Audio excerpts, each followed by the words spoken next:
Saya mohon izin untuk memindahkan ibu kota negara kita. Saya memulai perjalanan menuju Nusantara di Pulau Kalimantan dari stasiun Tugu, Yogyakarta. Ini adalah stasiun tua yang turut jadi saksi bisu sejarah Yogyakarta sebagai ibu kota Republik Indonesia. Penerbangan ke Nusantara akan ditempuh langsung dari Bandara Internasional Yogyakarta menuju Bandara Sepinggan di Kota Balikpapan, Kalimantan Timur. Perjalanan dari stasiun Tugu ke Yogyakarta International Airport kini dilayani kereta api ekspres bandara yang nyaman dan waktu tempuhnya begitu singkat, hanya 35 menit. Ini adalah moda transportasi baru yang menjadi bagian kemajuan pembangunan serta upaya mengubah gaya hidup masyarakat agar memaksimalkan sarana transportasi massal yang efisien. Sepanjang perjalanan yang singkat ini, bayangan saya melayang ke Nusantara, sebuah kota masa depan yang dibangun di tengah rimba Kalimantan dan konon didesain sebagai kota hijau atau Green City. Gambar dan video pembangunan Nusantara yang sering saya lihat di berbagai media tampak menawan dan kerap melambungkan mimpi indah tentang kota futuristik yang dikelilingi alam hijau. Apakah benar semenarik itu? Apakah semanis dan semenawan itu? Pertanyaan-pertanyaan itu kerap muncul dan memenuhi benak saya. Apalagi belakangan ada yang mengolok-olok, mengejek, menghamburkan kecaman tentang istana Garuda yang menjulang menyeramkan. Ada juga yang mencaci maki Presiden Joko Widodo untuk semua biaya pembangunan mega proyek Nusantara yang nilainya sangat fantastis, lalu membandingkannya dengan kondisi sosial ekonomi masyarakat Indonesia saat ini. Saya coba simpan deretan pertanyaan-pertanyaan itu ketika saya bersiap terbang menuju Balikpapan. Mudah-mudahan gelombang kritik tajam dan olok-olok itu tidaklah benar. Tapi sepanjang 2 jam penerbangan, kederetan pertanyaan atau tanda tanya itu terus menghantui pikiran saya.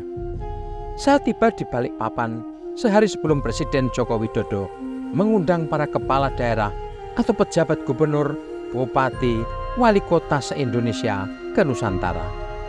Presiden mengundang mereka untuk mendengarkan pengarahan tentang IKN. Tepat saat keberangkatan saya ke Balikpapan di Istana Presiden di Nusantara, Presiden Joko Widodo memimpin rapat paripurna kabinet yang juga dihadiri Wakil Presiden Ma'ruf Amin. Di momen inilah sejumlah menteri memamerkan foto-foto malam di Nusantara dan memang tampak indah.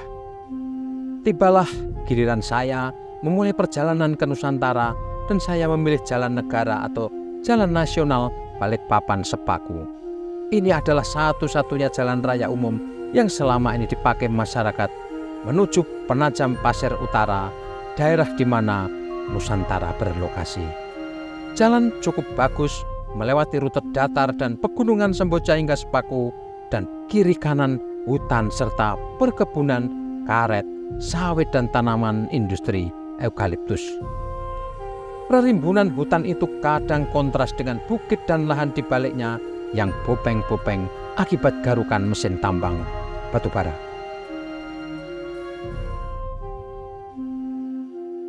Tribuners dan pemirsa dimanapun Anda berada, saya sekarang berada di sebelah jembatan Teluk Balikpapan, tepatnya ada di Pantai Langu, Kecamatan Sepaku, Kabupaten Penajam Pasir Utara. Dan di belakang saya ini adalah jembatan bentang pendek yang menghubungkan antara kota Balikpapan dengan Kabupaten Penajam Pasir Utara atau PPU. Jembatan bentang pendek ini kemudian di sebelah ke arah Balikpapan akan terhubung dengan jembatan bentang panjang Pulau Balang. Nah, jembatan bentang pendek dan bentang panjang Pulau Balang ini adalah urat nadi atau sangat vital yang akan menghubungkan jalan tol dari Balikpapan menuju ke ibu kota Nusantara. Dan saya sekarang berada di sisi Kabupaten Penajam Pasir Utara, sementara di seberang teluk ini adalah wilayah kota Balikpapan. Nah, ruas tol Balikpapan menuju ke IKN ini sudah difungsikan tetapi fungsional saja, dan hanya rombongan atau kalangan tertentu yang bisa memanfaatkan ruas jalan yang akan sangat memperpendek durasi perjalanan antara Balikpapan menuju ke kota Nusantara. Ya. Kalau melewati jalan nasional atau jalan biasa, maka durasi atau waktu tempuh dari kota Balikpapan menuju ke Nusantara ini kira-kira berkisar antara 2 jam sampai 3 jam. Tetapi kalau menggunakan jalur bebas hambatan atau jalan tol Balikpapan menuju ke IKN melewati Teluk Balikpapan, dan di situ ada jembatan Balang Bentang Pendek dan Bentang Panjang, maka waktu tempuhnya kira-kira hanya antara 20 sampai 40 menit. 20 itu adalah ketika kita menggunakan jalan tol dari ujung ke ujung, dan kemudian belum dihitung waktu tempuh dari akhir ruas tol menuju ke pusat pemerintahan di Nusantara. Setelah 2,5 jam, tibalah di Sepaku, kota kecil yang mungkin penduduknya tidak pernah menyangka akan menjadi bagian sejarah besar Indonesia ketika pusat pemerintahan dipindahkan dari Jakarta. Saya mendapat cerita dari banyak orang, Sepaku kini telah berubah drastis di hampir semua aspek akibat tarikan positif maupun negatif mega proyek IKN. Sepaku dibanjiri ribuan orang pekerja konstruksi yang turut membalikkan Sepaku secara sosial, ekonomi, dan mungkin budaya juga. Setiap pagi dan sore, Sepaku hiruk pikuk oleh keberangkatan dan kepulangan ribuan pekerja dari berbagai daerah yang sehari-harinya tinggal di kos-kosan, rumah, kontrakan, guest house, penginapan sederhana hingga hotel yang bermunculan bak cendawan di musim hujan. Inilah situasi dan kondisi Desa Pemaluan dan Desa Bumi Harapan di Sepaku setahun 2 tahun terakhir. Hutan dan kebun akhirnya dibabat, bukit gunung dipotong, lembah diuruk dan diratakan, dan di tempat itulah bangunan menjulang didirikan. Saya langsung ternganga ketika tiba di sebuah tanjakan, terlihat gedung-gedung menjulang dan ada begitu ramai pekerja di bawah, di berbagai lantai hingga puncak bangunan di antara grand-grand yang tegak mencuri mata. Kota masa depan itu ternyata benar-benar sedang dibangun di tengah rimba raya. Rasa takjub itu mencapai puncak saat saya berada di puncak sebuah bukit sekaligus menara pandang yang dibuat sebuah perusahaan konstruksi nasional. Lanskap Nusantara terbentang luar biasa dengan tonjolan struktur paling nyata adalah Istana Garuda dan tiang bendera di Taman Kesuma Bangsa yang luar biasa besar dan tinggi seperti menantang langit. Lanskap kota ini dilatari bentang panjang, kali lebar alam hijau dan punggungan-punggungan bukit gunung Penajam Pasir Utara hingga Balikpapan dan Kutai Kertanegara yang begitu indah. Dari ketinggian bukit ini, kemegahan Nusantara mulai terasa, melambungkan bayangan-bayangan indah di masa depan. Gedung-gedung utama kementerian telah berdiri dan terus diselesaikan di satu poros utama yang menghubungkan garis imajiner Taman Kesuma Bangsa hingga Istana Garuda. Kiri kanan poros imajiner ini diapit jalan rayanan lebar, Sumbu Kebangsaan Barat dan Sumbu Kebangsaan Timur yang bertemu di bundaran Sumbu Kebangsaan. Sekarang saya bersama Pak Taufik Juwaryanto, Prof. UFI, sudah atau sedang melintasi jalan Sumbu Kebangsaan di Komplek Istana Nusantara. Ini bisa dilihat tuh para pekerja berbaur dengan tentara dan ngebut ini pembuatan taman di kiri kanan. Ini adalah jalan Sumbu Kebangsaan dan di sana ada bis-bis pengangkut tamu undangan tampaknya. Dan ini sebelah kiri adalah komplek Kementerian Koordinator.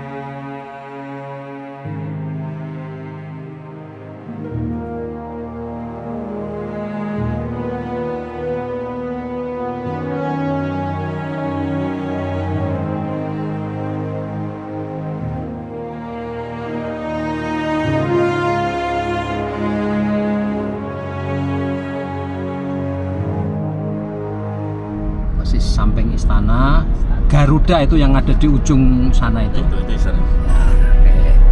Nah, Dan yang bangunan di depannya itu adalah ya, nanti akan dipakai untuk 17-an di sana. Harus diakui, lanskap kota Nusantara ini dirancang sangat cermat, detail, memadukan estetika seni tata kota, rancang bangun struktur dan arsitektur, dan filosofi bersumber nilai-nilai sejarah kebudayaan bangsa Indonesia di Kepulauan Nusantara. Sebagai penggambaran di komplek IKN ini, yang sudah kelihatan memang cukup layak untuk digunakan sebagai tempat event adalah Istana Presiden, kemudian plaza di depan Istana Presiden, kemudian lapangan seremoni, kemudian Jalan Sumbu Kebangsaan Barat dan Sumbu Kebangsaan Timur, kemudian juga ada komplek Taman Kesuma Bangsa yang berhadapan agak jauh di hadapan komplek Istana Presiden dan Istana Garuda. Nah, Taman Kesuma Bangsa ini memiliki arsitektur yang cukup unik, yaitu ada 2 sayap di kiri kanan pintu atau jalur pandang menuju ke Istana Presiden maupun Istana Garuda, dan di belakangnya atau di tengah-tengah itu terdapat tiang bendera berukuran besar sekali atau berukuran raksasa, dan di sana dikibarkan bendera merah putih. Dan ini akan menjadi ikon juga, landmark juga di kawasan ibu kota negara selain Istana Garuda. Sementara untuk komplek-komplek kementerian koordinator atau Kemenko ini sebagian besar, terutama yang ada di depan Istana Presiden, berhadapan langsung dengan Istana Presiden di sebelah kanan saya ini memang tampak sudah rapi ya, karena berhadapan langsung dengan istana, ada 2 atau 3 bangunan langsung di pojok-pojok begitu, sehingga ini memang tampak sudah rapi ya, sudah enak dilihat, enak dipandang. Dan ini adalah bangunan-bangunan yang lumayan sudah mendekati penyelesaian akhir. Sementara yang lain-lain seperti di sebelah kiri saya ini adalah komplek Kementerian PUPR nantinya, tetapi ini pekerjaan masih struktur dasar, masih di bawah, belum tampak bangunannya akan seperti apa. Nah, kemudian di sisi belakang istana, di sayap kiri belakang juga sudah berdiri cukup megah, adalah kompleks Sekretariat Presiden dan Sekretariat Kabinet. Bangunannya cukup unik, yaitu ada banyak ornamen kayu di dinding-dindingnya.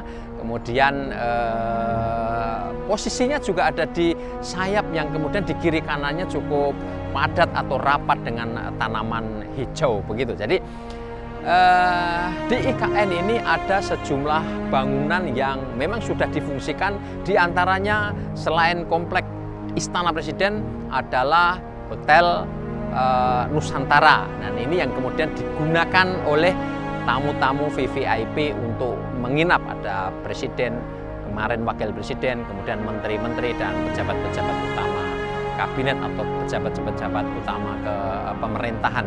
Nah, lainnya ada satu lagi rumah susun ASN atau aparatur sipil negara atau PNS yang nantinya akan bertugas atau bekerja di IKN ini sudah difungsikan dan sekarang ditempati oleh diantaranya adalah pasukan pengibar bendera pusaka. Mereka ditempatkan di rusun ASN yang sudah jadi, letaknya ada di ujung dari Jalan Sumbu Kebangsaan sisi timur. Selebihnya ada rumah susun atau flat atau apartemen yang sedang dikebut dan nantinya akan menjadi bangunan untuk hunian untuk aparat sipil negara atau PNS.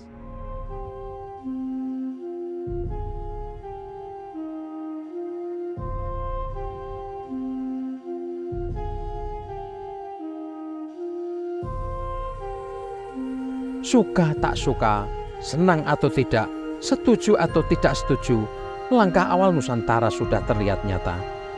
Setahun 2 tahun terakhir ini mungkin fantastis jika dilihat bahwa setahun 2 tahun yang lalu Istana Garuda dan Istana Presiden adalah hutan, kebun, bukit penuh semak belukar.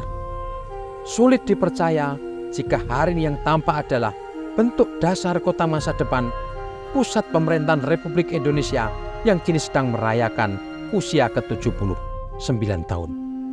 Memang dari hasil penelusuran dan pengamatan masih ada begitu banyak kekurangan di sana-sini.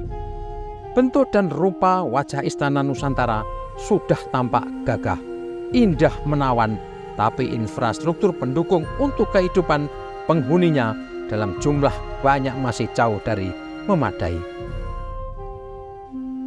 Per 17 Agustus 2024, layanan air bersih belum bisa diakses. Pemerintah menyiapkan sumber air baku dan pengolahan di bendungan Sepaku Semoy, tapi layanan air bersih di Nusantara tampak masih kedodoran. Air adalah kebutuhan dasar dan ini masih menjadi masalah besar di IKN. Infrastruktur jalan yang layak juga masih terbatas di jalur protokol atau jalur utama seperti Jalan Sumbu Kebangsaan Barat dan Timur. Jalur antar sektor kawasan masih jalan proyek tanah dengan perkerasan. Lalu jangan tanya fasilitas hiburan, pusat belanja, tempat olahraga, dan lain-lain. Sampai saat ini belum ada sama sekali. Sekeliling Nusantara sekali lagi adalah hutan tanaman industri dan perkebunan sawit, serta hutan karet. Tapi ini normal saja, karena IKN memang disiapkan untuk kota masa depan, pusat pemerintahan Republik Indonesia dengan jangka waktu pembangunan hingga 2045. Kehadiran IKN di tengah rimba Sepaku seperti suasana hati masyarakat Penajam Pasir Utara khususnya dan Kalimantan Timur umumnya disambut gembira dengan setumpuk harapan ke depannya. IKN dan Kota Nusantara diimpikan akan langsung memberi daya ungkit perekonomian Kalimantan Timur khususnya dan bisa menjadi penyeimbang ketimpangan pembangunan Jawa dan luar Jawa, terutama kawasan timur dan utara Indonesia. Efek berganda kehadiran IKN mulai terasa.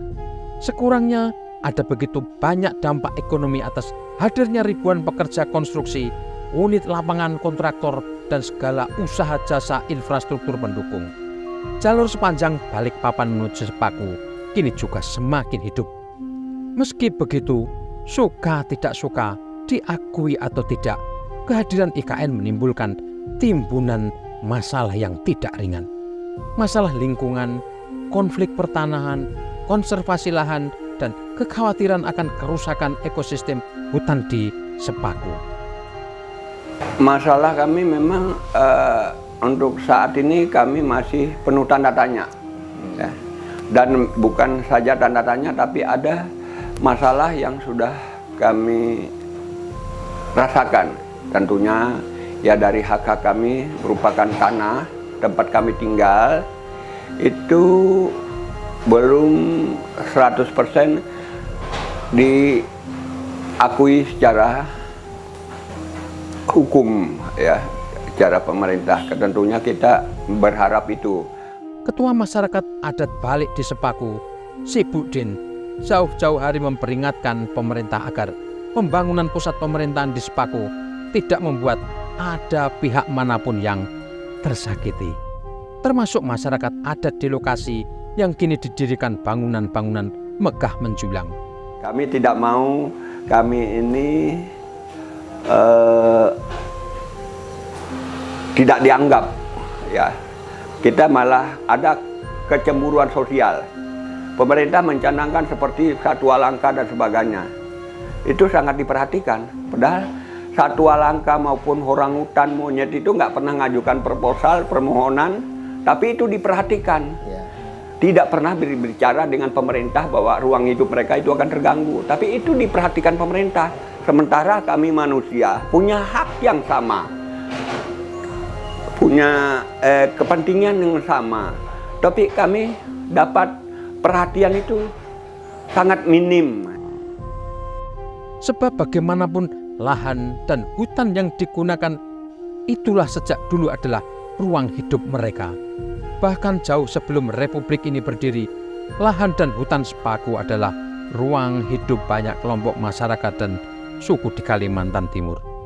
Ruang hidup itu adalah lingkungan di mana mereka pernah menggantungkan harapan dan masa depan sebagai bagian tidak terpisahkan dari tanah leluhur mereka.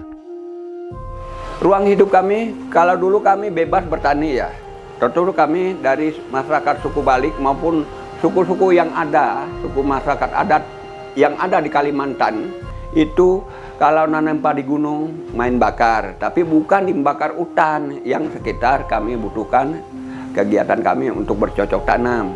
Itu main bakar, kan nggak boleh oleh pemerintah. Jadi kami satu aktivitas kami tidak bisa lagi kami lakukan. Kedua, ini sungai kena intake maupun normalisasi sungai, kami juga tidak bebas lagi mencari lauk pauk, mancing. Ya, kami dulu akses kami hanyalah sungai. Mau pakai perahu, mau pakai kapal, atau ketinting, ya, itu kegiatan kami dulu. Ini kan sudah nggak ada. Model boleh reken sudah terbatas, nggak bisa lagi karena ada intake, ada bendung. Nah, ini kan sudah menutup jalan usaha kami, ruang hidup kami. Yang terakhir kali, kami juga berharap yang tempat kami bercocok tanam sekarang, kami ada sawit, ada karet, ada pisang dan sebagainya, tanaman-tanaman lain untuk menyambung hidup kami, jangan sampai itu tergerus juga oleh pembangunan IKN. Ya.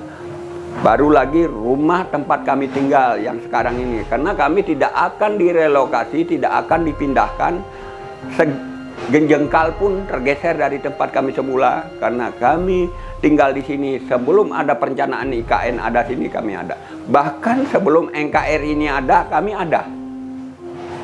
Jadi kalau kami ini disingkirkan, sangat jolim lah pemerintah kalau sampai setega itu gitu. Sibukden mengingatkan perubahan bentang alam, hutan, sungai, pesisir laut di IKN, dan akses pendukungnya harus dipikirkan hati-hati. Ia mengaku senang dan bangga atas hadirnya Nusantara di Sepaku, tapi juga menginginkan ada keseimbangan antara program pemerintah dengan nasib dan masa depan masyarakat asli yang beratus tahun telah tinggal dan menggantungkan hidup di wilayah ini. Kami tidak anti, ya, tidak anti dengan pembangunan, tidak anti dengan pemerintah. Bahkan kami berharap kepada pemerintah itu bisa memperhatikan ruang hidup kami. Oke, kalau dulu kan di Jakarta, sekarang kan di daerah kami, tentunya kami beli lebih di prioritas khusus buat kami, ya, terutama dari ekonomi, pendidikan dan sebagainya. Ya, ruang-ruang hidup kami jangan sampai tergerus oleh bangunan-bangunan pemerintah, seolah-olah tidak memperhatikan kehidupan kami buat anak cucu kami ke depan. Ya. Nusantara memang telah dikonsep sebagai kota masa depan, sebuah green city yang akan ramah pada alam, berisi sumber daya yang sudah beradaptasi dengan teknologi paling modern, serta memiliki fasilitas futuristik yang siap menyongsong Indonesia Emas 2045. Masalah-masalah seperti yang dikemukakan oleh Sibukden, kepala masyarakat adat Balik yang wilayahnya dimakan mega proyek IKN itu realistis dan masuk akal.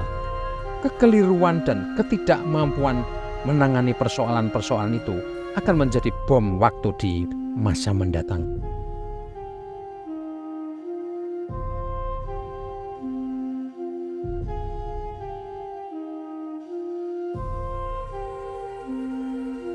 Kota Nusantara akan mencatatkan sejarah sebagai tempat pertama kali upacara kenegaraan peringatan kemerdekaan Republik Indonesia digelar di luar Istana Merdeka. Ini adalah kado istimewa di usia ke-79 Republik Indonesia ketika Insinyur Soekarno dan Dr. Muhammad Hatta memproklamasikan kemerdekaan Republik Indonesia pada 17 Agustus 1945.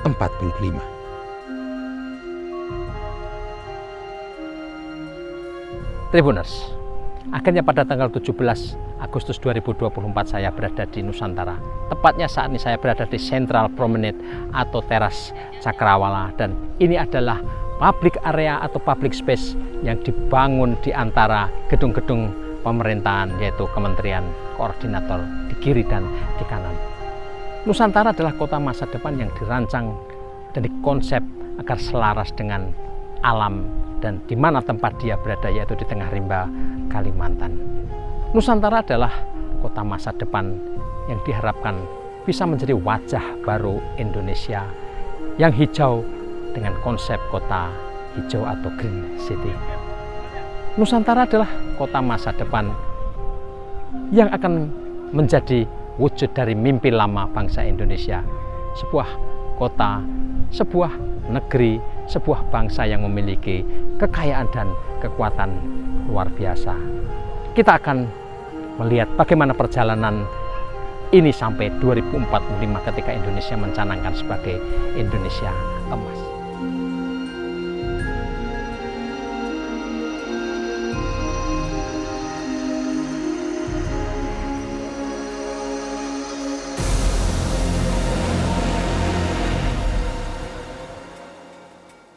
Download Tribun X sekarang, menghadirkan lokal menjadi Indonesia.